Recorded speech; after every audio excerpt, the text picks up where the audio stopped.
G'day, is that Lawrence? Speaking, yeah. How you doing? It's Neil Waters here from the Thylacine Awareness Group of Australia. It's Neil Waters from where? The Thylacine Awareness Group of Australia.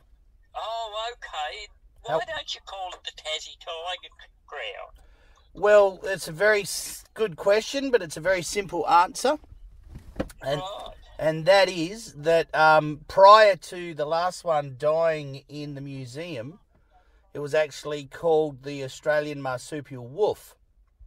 Yes, And I understand all that. Yeah, and the fact that there are so many sightings on the mainland, it kind of, to me, geographically speaking, it sounds silly calling it Tassie Tiger when you're in the middle of South Australia.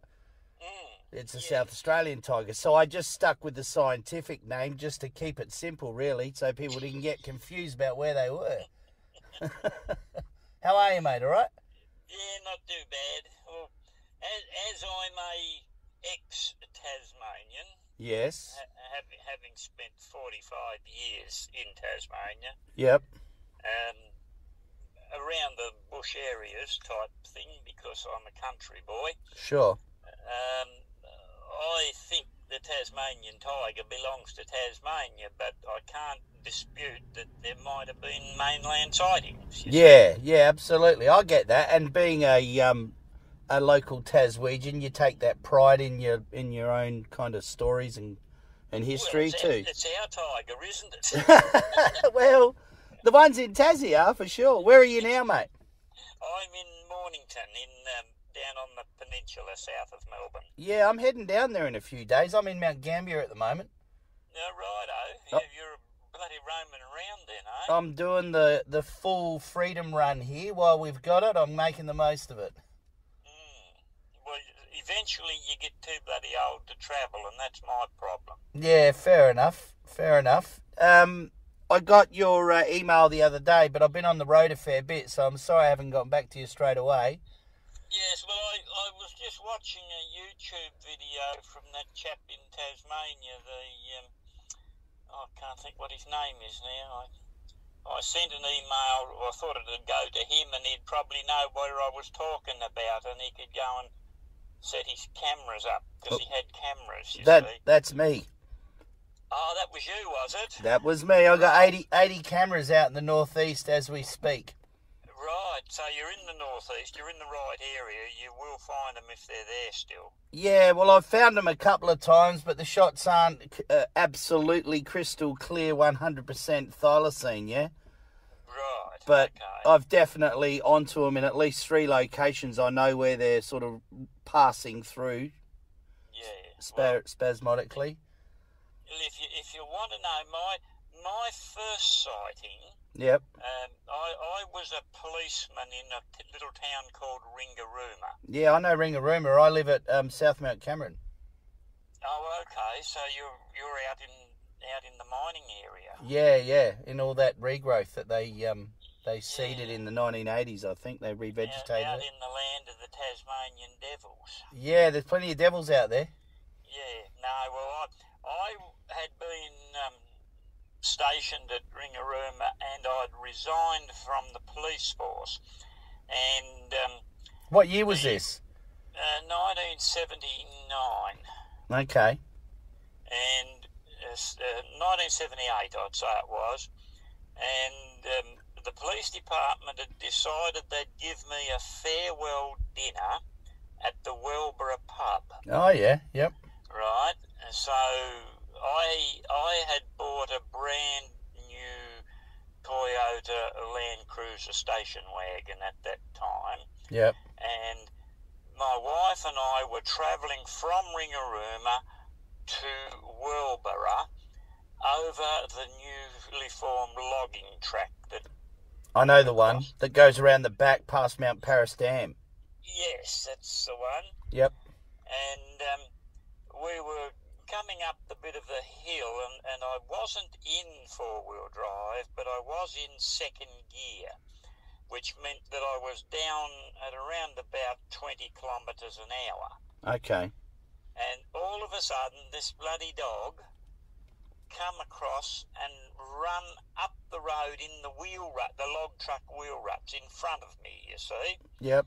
And I had two 100-watt driving lights on the front of my car. So you had good lighting. Oh, you could light up the moon with the bloody things, you see. Anyway, we followed it up the hill, and it got to the top of the cutting, and I suppose we followed it at a distance of about 10 to 15 metres in front of the car. And my wife said, "What's that stupid bloody dog doing?" And I said, "Well, he's trying not to get run over," type of thing. And he got to the top of the cutting, and I'm talking a cutting that they've taken down, and it had steep banks on both sides of the road. Okay. It appeared that over the logging days, the bulldozer had kept taking a couple of feet off to keep the road dry, you see, for the trucks to get up. So it sort of got deeper and deeper over the years. Yep. And this embankment was probably 20 foot high on either side of the road. And this animal, I thought he was limping. Because he runs peculiar, didn't he? We were looking at him from back on. Yep. You see, he was running up the road in front of us. Now, almost to the top, he'd done a left turn and tried to go straight up the bloody bank. Well, of course, he's fallen back down, and of course, by that time, I put the brakes on and eased because I could see that he was going to hit the car or get run over. Yep. And he picked himself up and took off, and then he run up past us on the driver's side of the car and run back the way he come. And then that's when I noticed all the bloody stripes across his bum and that. So, just a quick question. So, you were following him with the high beam and the spotties on him for, what, 20, 30, 40 metres? No, 150, 200 metres. I reckon he was nearly exhausted. He'd run that far. But like I said, the road was muddy, and I was down into second gear. I was going slow. So the point I wanted to quickly get at before you go on, Lawrence, is you were following him with all that light on his backside, yet you didn't actually see the stripes till he turned and was face onto you. Yeah, he crossed in front of us, you see, within 3 metres of the front of the car. And then he lit up like a Christmas tree. At this stage, you see. Yep. And my wife said to me, "What the bloody hell was that?" And I said, "I think you've just seen your first Tasmanian tiger."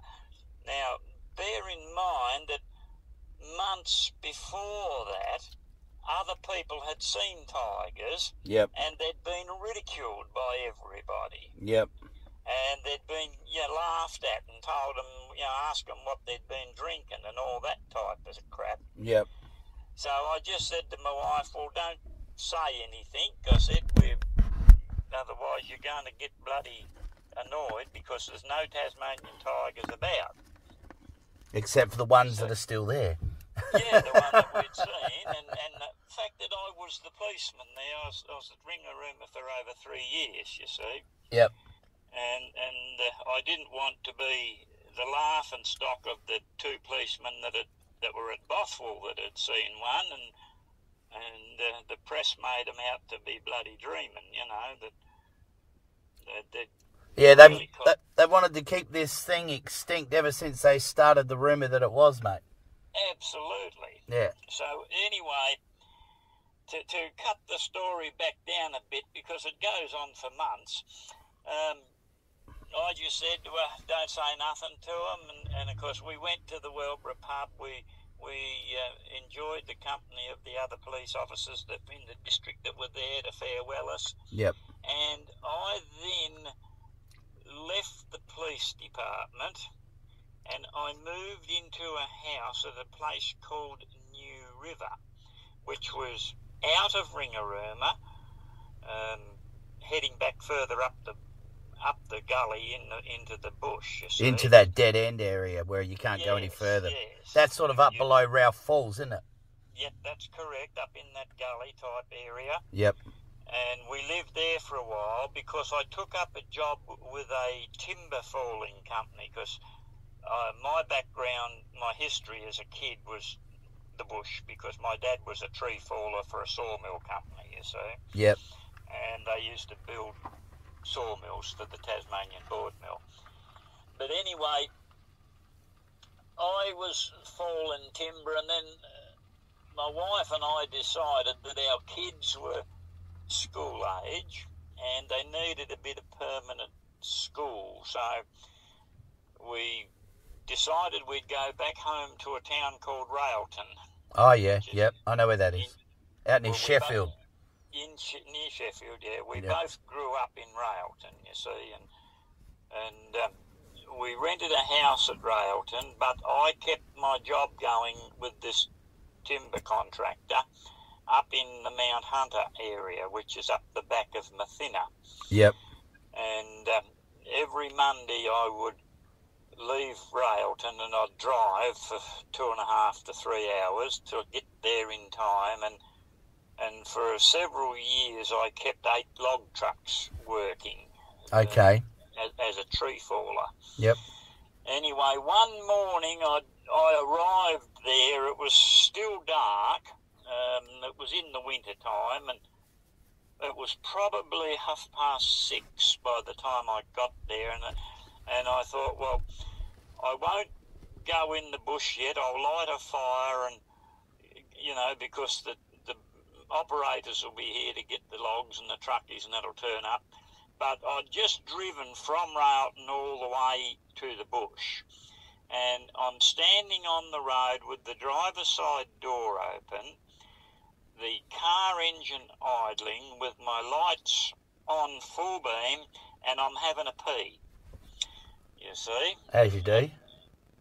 Well, after 2.5 hours of driving. Yep.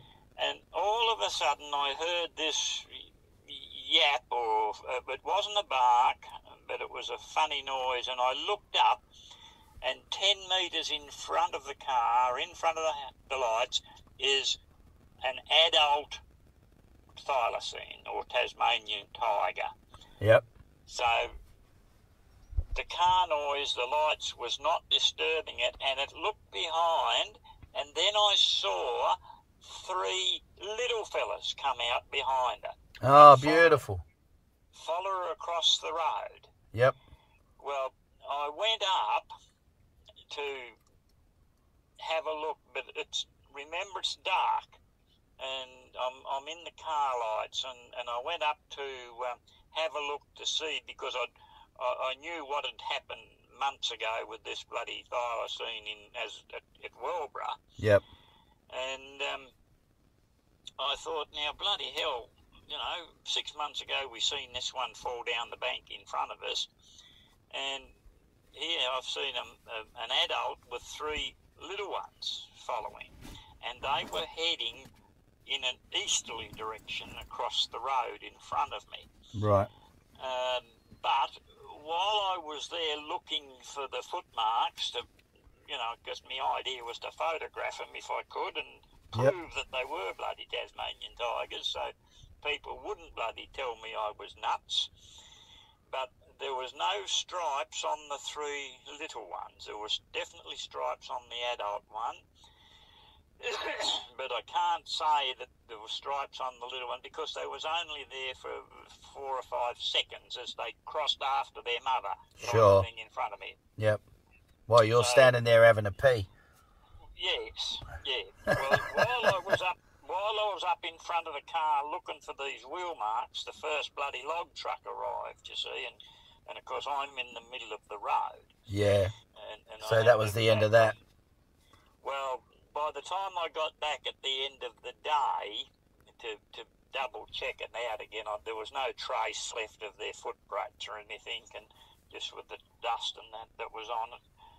But I then, I was a member of the bushwalking club at the time from Ringarooma too, but I then led probably 4 excursions around the Mount Young area looking for areas where they might have been. But of course, when you've got a group of little old ladies and derelict old men, because I'm only 40-year-old at this stage. Or Sure. A bit younger.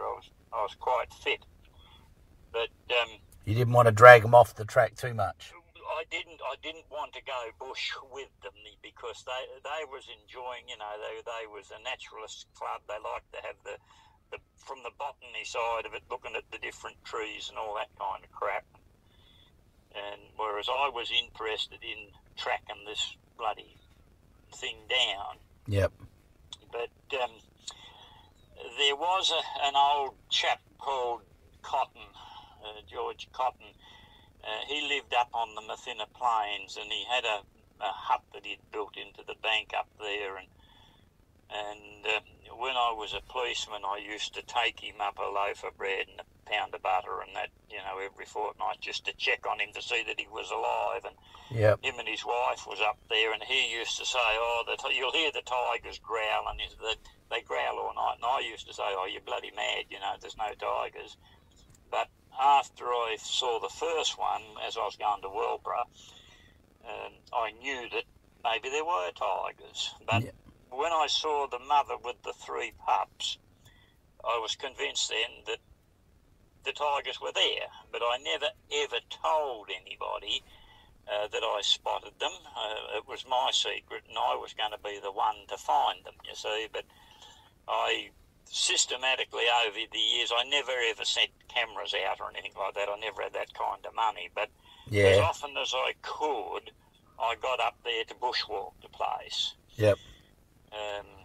Now, when you say Mount Young, that road that comes up from Evercreech Falls, comes out right next to it, doesn't it? On the corner there. Well, I don't know where your Evercreech is, but... Well, that's just down from Mathina as well. If you go to Mathina Falls, that road that takes you to Mathina Falls, if you don't turn off and you just keep going up, it takes you to that logging track that goes all the way back up to Mount Albert Road. I've been through there a fair bit. Yeah, well, they used to have a reserve there. They had the forestry had a reserve with these massive big gum trees in the reserve, and I know that these trees were so large that 11 people standing in a circle with their arms outstretched couldn't get round the base of the tree. Yeah, that's the White Knights at Evercreech Forest, right by the creek there. Yep. Yeah, they're manigums. That's why they didn't cut them down, because they're not Tassie oak. They're different. Well, they were the tallest in the southern hemisphere of whatever species they were. Correct. Yep. And they're still there. Are they? Well, I'm 75 years old now, and I haven't been. Look, I come from Tasmania in '87, and I haven't been back.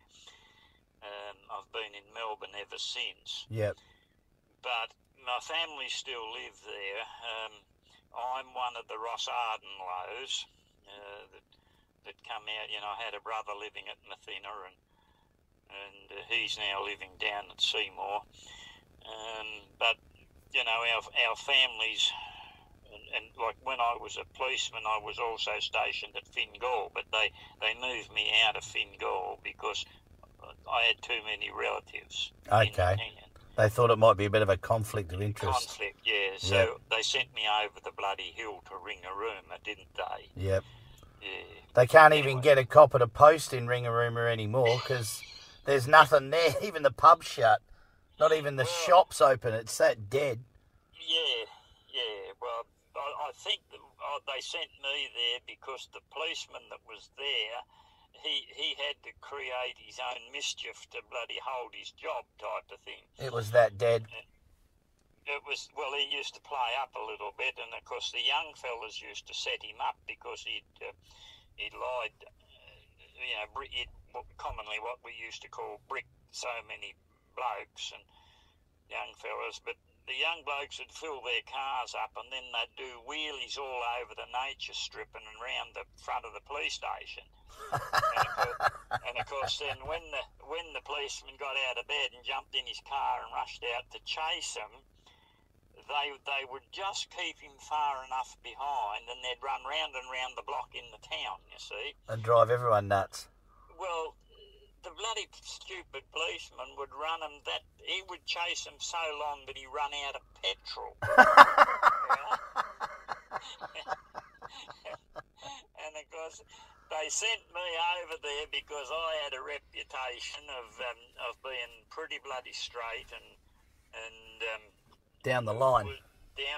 And was fair, you know, because everywhere I went, I had 9 postings in 11 years, so yep. I had a few transfers, but I was the fastest promoted police officer in the history of the Tasmanian Police Force. What rank did you make it to? I got to sergeant. Yep. And by the time I'd finished up, but I'd breathalyse 3 superintendents and 2 inspectors, and you don't do that to the men above you. I reckon you should, especially if they're pissed. they railroaded you up to the country where you was out of the way. Yeah. Because you were too honest. Well, my theory, the reason I left it eventually was, hey, I'm not policing the bloody crooks, I'm policing the police. Yeah. Type of attitude. Mate, I wish you were still there. It was, you know, I didn't like to get away, but... Yeah, I know what you're saying. Nobody would work with me because, literally, I was too bloody honest, you were too straight, mate. You weren't bent. And that was it. Yeah. And I pulled that many over the coals, and, you know, I was a fairly good training officer too for teaching the young fellas. Yep. But how could you teach a young fella if the bloody superintendent's driving around with the blood alcohol content over 2, you know? And yeah, it doesn't set much of an example, does it? no. So, in this email you sent and what you've just said to me now, you seem pretty adamant about the Mount Young area. Is there any reason in particular? Did something happen up there? Because that's where I was working for 3 years and I knew the area. Yeah. You never actually saw any in that area, though? Well, there was always lairs and animal runs and things like that, and I still look at them today because, you know, even when I was a boy, my dad camped in the bush because he was a tree faller. Yeah, they'd go out for weeks on end. Yeah, and we lived in the bush, and every school holidays I would go and camp in the hut with him, and he taught me all about the bloody bush and that kind of thing, and it was only natural that I'd grow up with it, you see. Sure. And that's what happened, and even now I spend most of my spare time gold fossicking out in the bush, you see. Yep. Mate, there are so many sightings down where you are now. It's ridiculous. You get a bit further south down there, down towards Wonthaggi and across to Loch Sport. And well, I haven't been that way, but when I looked at that fella's, can't think what his bloody name. What was your name again? Neil Waters. Neil, yeah, Neil, yeah. I looked at your videos and I thought, well, God, I'm going to go down there fishing one day and have a look and see. There's sightings in that area every year, like every year. Oh yeah, long history of it too. Yep. Because I go up in the mountains up the back of Maui and Sale and that prospecting and up in Woods' Point and just to find, you know, and I camp out. Well, I take my tent with me when I go for a weekend, and I'm surprised, and that's what made me take notes. And I thought, well, perhaps I'm going to reach the age where I'm not going to be able to get around, and this information might be useful for somebody. Mate, it's always useful because it just paints the picture of the area with a few more layers. But the other thing is people love hearing these stories. They love it. They love that, especially fellas like yourself, you know, with a bit of history behind you. And being an ex-copper, you've got a fair amount of legitimacy and credibility going along there, you know. So not too many people argue with the police when it comes to what they claim they did or saw. Yep. No, well, that was the thing. And I've never, ever been a drinking man either, you see. And Yeah. So you're straight down the line. And people say, well, you know, what have you been taking? And, yeah, what have you been smoking or what have you been drinking? Yeah. I've heard all of that crap before, mate. I don't even... It's water off a duck's back. Yeah, it really is. But, you know, I know what I saw, and I know what... And I've had animals and dogs all my bloody life, and even though the one that fell down in front of our Land Cruiser on the night going to Wilbur, he was the size of a greyhound. Yep. So he was a good size. Yeah, a decent size, and his stripes really stood out because of the fact that he was with only 3 or 4 metres from the front of the car. When he turned over, yep. Yeah, when he crossed in, he crossed from the left side to the right side, smack in front of the lights. You see, yeah, you couldn't help but see him. We were stationary, and my wife said to me, "What the hell was that?" And I said, "Well, I think you've just seen your first Tasmanian tiger, but I wouldn't be telling too many people because of the ridiculing that everybody were getting back then in the late 70s, you see." Yeah, well, I've kind of turned that ridiculing around with what I've done because I haven't gone away, and I'm pretty dogmatic and stubborn, and I don't take too much crap from too many people. So when I started all this off, I wanted to create a forum where people felt comfortable to talk about their sighting without the fear of ridicule, and that's proved to be highly successful. Well, that's the only way you're going to get leads, isn't it? Well, that's it. And sooner or later, someone's going to contact me with something to show me that they've kept in their cupboard for 50 years or whatever, you know. It's going to happen. It's going to happen. Well, and even today now, people carry mobile phones around, you see. Well, back in the 70s, then when I was there was no such thing as a bloody mobile phone. Yeah, and it was, not too many people had cameras back in those days. That's right. Because getting film developed was a small fortune. Of course, yeah. But, of course, nowadays, well, I carry 3 phones around with me and a bloody mobile watch, you know. Checking your pulse rate as you go. Well, I do a bit of trading on the stock markets. Oh, okay, yep. Lawrence, I record all of these calls so I don't lose any info, okay? Righto, yep. Now, if I edit this down to just the stuff about the thylacines, are you happy for me to release that as a YouTube interview? Oh, yes, you know. All right, mate.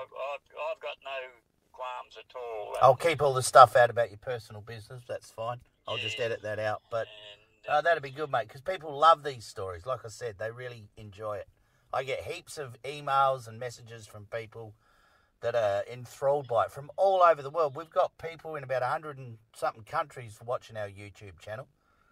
So I don't doubt that at all, and no doubt you'd have some sponsors, you know. Well, we've got a couple. We're about to do a GoFundMe because the guys in South Australia have got a thermal monocular that they use, like a hunting monocular, and they film this thing out in this paddock, and they've got about 5 farmers on board in that same area, so we can basically fly a thermal drone around there and film this thing and not have any qualms with any of the locals.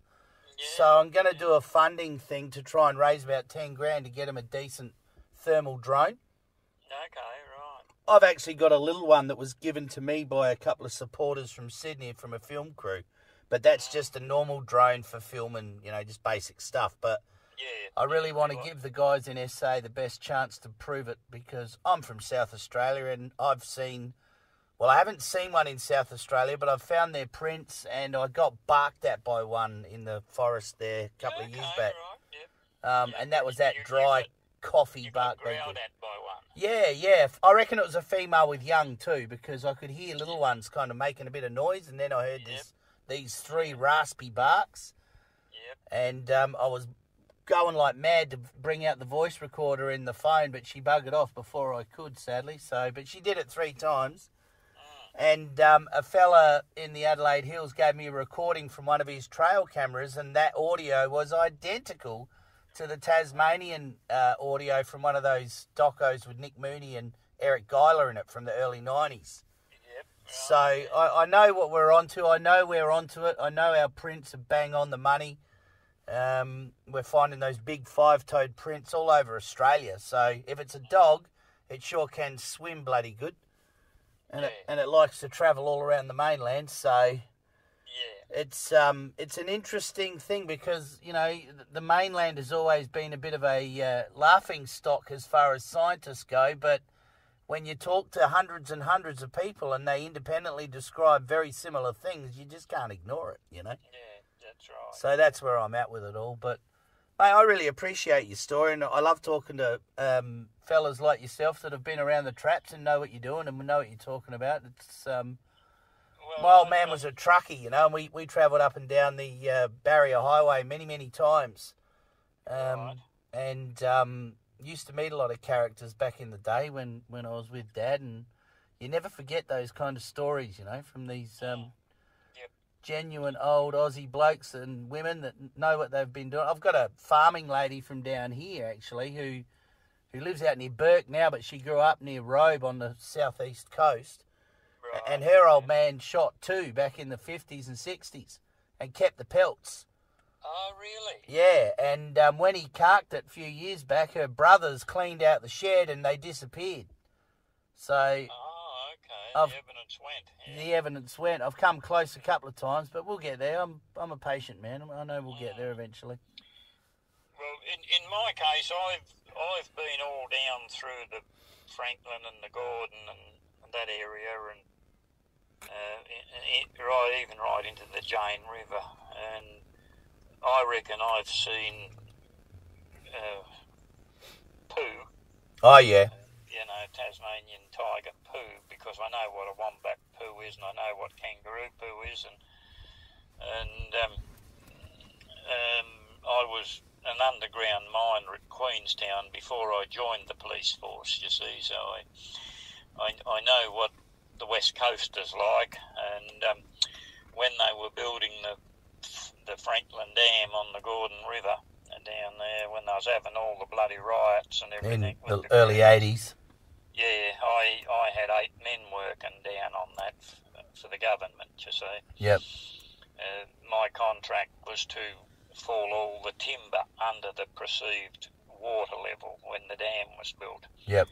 And to harvest all the commercial timber, and there's an area down there at Warner's Landing on the Gordon that it's got a stack of Huon pine in it as big as the Melbourne cricket ground. That'll never ever come out of there because nobody can get it out, you see. Yeah, safe. But I was down in there for over 2 years, working with the government until the Hawke government stopped the building of the dams. Yep. And turned it into a World Heritage. World Heritage place, yeah. Yep. But even my young brother, who currently lives in Railton still, him and I, we hiked all over through Frenchman's Cap, and we actually canoed down the Franklin River and all that kind of rubbish in the younger days. So I know Tasmania pretty bloody well, and I really do think that your northeast area is the area that you will find a live one eventually. Yeah, I believe so. I've got 80 cameras out there doing their thing at the moment, mate, while I'm over here talking to fellas like yourself and interviewing people and just giving the story of the mainland a bit of background. So hopefully when I get back and I start going through them all, we get something a bit more definitive this time. Yes, yeah. Well, if you've got that many up, surely you'll find something. Well, we had a good shot of a female back in March, and you can see it's a 4-legged animal. You can see the stripes on its back. You can see the long tail, and then you can see the backward-facing pouch, plain as the nose on your face, this big black circle in between her legs. But I didn't even worry about going to the museum with it because they'll just poo-poo it like they poo-pooed the ones I got last year. Yep. So. And put it on the shelf for the future. Yeah. But we'll get there. We'll get there. Yeah. All right, mate. Well, look, it's been a pleasure talking to you, Lawrence. I really enjoyed your chat. I'll be down that way in about a week's time, so who knows? We might bump into each other. Where are you, in Mornington itself or just on the peninsula? No. All right, mate. Well, look, if I get a chance, I'll give you another call when I'm down that way, and I'll come and have a brew with you. Righto, mate. You won't have any beer with me because... No. A coffee, I mean. A coffee. I drink a power of coffee. Fluffy, and there's always plenty of that around. So. All right, mate. Good work. Lovely Good, chatting to you. Thanks for calling. No worries. Thanks for your time. Bye. Ta-da.